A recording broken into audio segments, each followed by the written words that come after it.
დავითობის დღესასწაულთან დაკავშირებით სრულიად საქართველოს კათოლიკოს პატრიარქის ლოცვა კურთხევით და საპატრიარქოს ახალგაზრდული მოძრაობა დავითიანის ორგანიზებით 8 თებერვალს იმართება ლოცვითი მსვლელობა აღმაშენებლის გამზირიდან ყოვლადწმინდა სამების სახელობის საპატრიარქო ტაძრისკენ, სადაც აღევლინება პარაკლისი. თემაზე სასაუბროდ შემოგვერთდა წმინდა 9 ყრმაკოლაელთა სახელობის ტაძრის მღვდელმსახური დეკანოზი თომა ცეცხლაძე. დილამშვიდობის სამამათომა, დიდი მადლობა სტუდიაში მობრძანებისთვის. დილამშვიდობის მადლობა თქვენ მოწვევისთვის. მთელი კვირის განმავლობაში დღესაც ბუნებრივია ჩვენს გადაცემაში ვსაუბრობთ დავით აღმაშენებლის შესახებ. ვიდრე ლოცვითი მსვლელობის შესახებ კითხავდეთ უშუალოდ და რა მნიშვნელობისაა ლოცვითი მსვლელობა ჩვენი ქვეყნის რეალობაში და ზოგადად ეკლესიურ ცხოვრებაში. მინდა გკითხოთ პირველ რიგში თქვენი მოსაზრება პირადი, თქვენი დამოკიდებულება დავით აღმაშენებლის მიმართ. ვინ იყო დავით აღმაშენებელი, როგორი ურთიერთობა ჰქონდა მას სასულიერო პირებთან, ეკლესიასთან, რატომ იყო ასეთი გამორჩეული და ჩვენთვის საყვარელი და ყველასთვის მთელი მსოფლიოსთვის. მთელი მსოფლიოსთვის იმ ნაწილისთვის, ვისთანაც არ ჰქონდა ის ცუდი დამოკიდებულება, ხო? დავით აღმაშენებელს არავისთან არ ჰქონდა ცუდი დამოკიდებულება. ესე იგი, პირველ რიგში რა უნდა ვთქვა, შევხედოთ ერთმანეთს. მე თქვენ გიყურებთ, თქვენ მე მიყურებთ. ჩვენმა მაყურებელმაც ერთმანეთს რო შეხედონ, დაინახავენ რას იცით? დავით აღმაშენებლის ღვაწლს. იმიტომ რომ რომა და დავით აღმაშენებელი დღეს არც ერთი ჩვენგანი არ იქნებოდა. დღეს არც ერთი ჩვენგანი არ იქნებოდა იმ სისხლის მატარებელი, რომელსაც ჩვენ ვატარებთ. არც ერთი ჩვენგანი არ იქნებოდა იმ მიწაზე მცხოვრები, რომელზეც ცხოვრობთ და არც ერთი ჩვენგანი არ იქნებოდა იმ რწმენის, იმ სიყვარულის, იმ ტრადიციის მატარებელი, რომელსაც ჩვენ ვატარებთ. ეს ყველაფერი არის დავით აღმაშენებელი. ეს ყველაფერი მოგვიტანა ჩვენ დავით აღმაშენებელმა და კიდე ერთხელ ვამბობ, ჩვენ როცა ერთმანეთს უყურებთ, ერთმანეთში ვხედავთ დიდ წინაპრებს, იმ დიდ გმირებს, რომელთა წინამძღოლობითაც და რომელთან ერთადაც დავით აღმაშენებელმა შექმნა ძალიან დიდი ეპოქა. მარტო დავით აღმაშენებელი ბუნებრივია ვერაფერს იზავდა. ის ხალხი რომ არ ყოლოდა გვერდში, ვინც დავით აღმაშენებელს დავით აღმაშენებლობაში აძლევინა. ის ერთობა, ოღონ დავით აღმაშენებელმა შექმნა რწმენით, შექმნა თავისი მსვლელობით ღმერთისაკენ, თავისი მსვლელობით უფლისაკენ და დარწმუნებული ვარ დავით აღმაშენებლის ის ღრმა რწმენა და ის იმედი, რომელიც მას ჰქონდა, დღეს ჩვენში ცოცხლობს. და რა იმედი და რწმენა ჰქონდა მას? დიდებული გაერთიანებული საქართველო, ქრისტეს რწმენაზე, წინაპართა ტრადიციებზე დაფუძნებული საქართველო. დღეს ჩვენთვის დავით აღმაშენებელი წინაპარია, მაგრამ დავით აღმაშენებელსაც ყავდა დიდებული წინაპრები, რომელთა კვალსაც ის აგრძელებდა და რომელთა ტრადიციების და რომელთა რწმენის დასაცავათაც ის შრომობდა და ბრძოლობდა. დავითი იყო ქრისტიანობის მაგალითი და კეთილი წინამძღოლი ქართველთა ერისა. დავითი იყო ქრისტესთან ერთობის სიმბოლო. ამის სრული პასუხისმგებლობით შემიძლია ვთქვა, მართლა ესე იყო. მე ვინ ვარ დავით აღმაშენებელი შევაფასო, მაგრამ მიყვარს ეს ადამიანი. მიყვარს როგორც წმინდანი, როგორც ჩემი, პირდაპირ მე რო ცოცხალი ვარ, აქ რო ვზივარ. დავით აღმაშენებლის და იმ დიდი გმირების დამსახურება, ვინც იბრძოლა, ვინც სისხლი დაღვარა, ვინც თავის ცხოვრების დრო და ენერგია ჩადო საქართველოს გაბწყინებასა და გამთლიანებაში.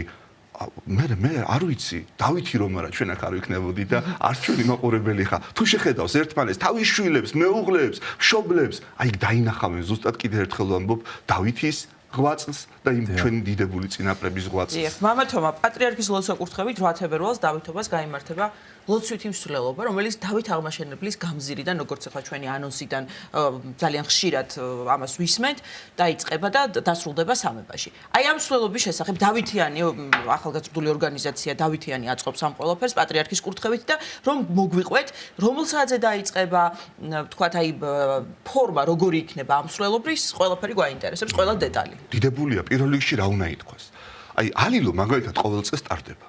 ყოველ წელს ტარდება თქვა 17 მაისის დღესასწაული, ოჯახის სიწმინდის დღის აღნიშვნა.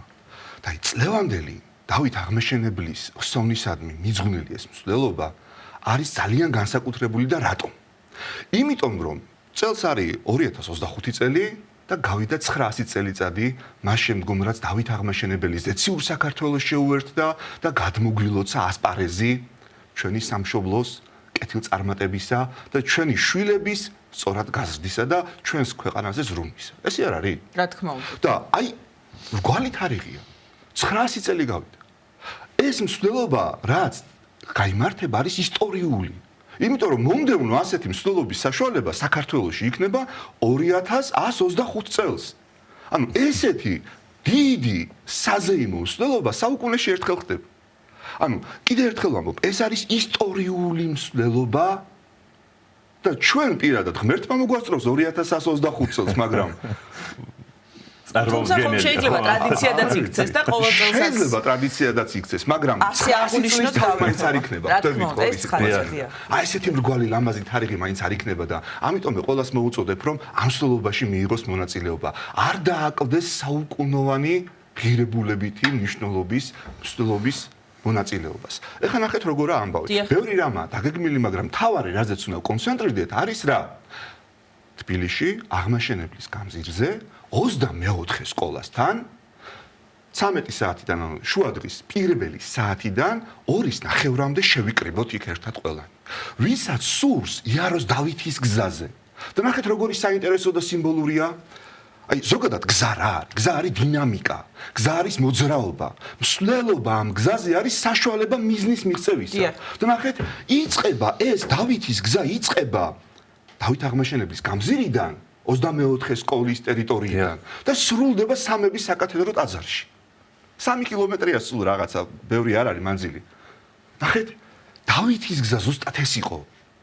ერთად თავის თანამებრძოლებთან ერთად, თავის თანამოაზრეებთან ერთად მსვლელობა უფლისაკენ, მსვლელობა ღვთისკენ და სამების ტაძარი რისი სიმბოლოა? საქართველოს ერთიანობის, საქართველოს გაბწყინების და უფალთან ყოფობის სიმბოლოა. ნახეთ, ეს გზა, რომელიც 24 სკოლიდან 24 სკოლის მიმდებარე ტერიტორიიდან, სადაც თამარ მეფისა და დავით აღმაშენებლის გამზირის კვეთა არის, აი იმ ადგილიდან. ესეც სიმბოლურია ხო, გარკვეულ. ზუსტად არის გზა, დინამიკა, მოძრაობა თითოეული ჩვენგანისა, რომელსაც მივყავართ საქართველოს გაერთიანებამდე, რომელსაც მივყავართ უფალთან ერთობამდე და რომელსაც მივყავართ ჩვენი დიდებული წინაპრების გზის გაგრძელებამდე. ეს გზა, ეს მსვლელობა არ არის მარტო წარსულის გახსენება. ეს არის აწმყოს გაცოცხლება და მომავლის იმედი. და ნახეთ როგორ ლაგდება ყველაფერი. ჩვენ წარსულის გამოცდილებას უნდა დავეყრდნოთ. წარსულში ყოფ და მოღვაწე მამებს და უდიდეს საეკლესიო და საერო მოღვაწეების გამოცდილებას უნდა დავეყრდნოთ. აწმყოს პრობლემებში მათი გამოცდილება გამოვიტანოთ და ასე და ამგვარად ვეცადოთ, რომ მომავლის იმედი ჩამოვიყალიბოთ და ვიაროთ წინ უფლისაკენ. ჩვენი სამშობლოს დიდებისაკენ, ჩვენი დიდებული წინაპრების ღირსეული ხსოვნისაკენ და ჩვენ უნდა ვეცადოთ, რომ მათი გზის, დავით აღმაშენებლის გზის ღირსეული მემკვიდრეები ვიყოთ და ჩვენ უნდა გვახსოვდეს, რომ დავით აღმაშენებელს ამოძრავებდა სამი ძირითადი რამ. რა იყო ეს? რწმენა, სიყვარული და იმედი. მართლა ესე იყო. და ჩვენც ესე უნდა ვიყოთ. უნდა გვქონდეს რწმენა იმისა, რომ საქართველოს ივერია გაბწყინდება. უნდა გვიყვარდეს ჩვენი სამშობლო, ჩვენი ტრადიციები და ერთმანეთი და ღმერთი და უნდა გქონდეს იმედი, რომ ეს სიყვარული და ის ნაბიჯები, რომელსაც ჩვენ ცხოვრების გზაზე ვდგავთ და მივდივართ უფლისკენ ერთობით, უშედეგოდ არ ჩაივლის. და ივერია მართლა გაბწყინდება. მე მართლა ეს ვჯერა. მართლა ეს წამს და მართლა ამის იმედი. ჩვენს გვჯერა და ღმერთმა გვისმინოს ხო და გისმინოთ მამა თომა ძალიან დიდი მადლობა რომ იყავით ჩვენი ძალიან დიდი მადლობა მამა თომა. როგორც ყოველთვის სასიამოვნოა ძალიან თქვენი სტუმრობა და მოსმენა. გილოცავთ წინასწარ დავითობის დღესასწაულზე და გიმშვიდობებით წარმატებებს გისურვებთ. წმინდა 9 ყრმა კოლეელთა სახელობის ტაძრის მღვდელმსახური დეკანოზი თომა ცეცხლაძე იყო ჩვენი სტუდიის სტუმარი.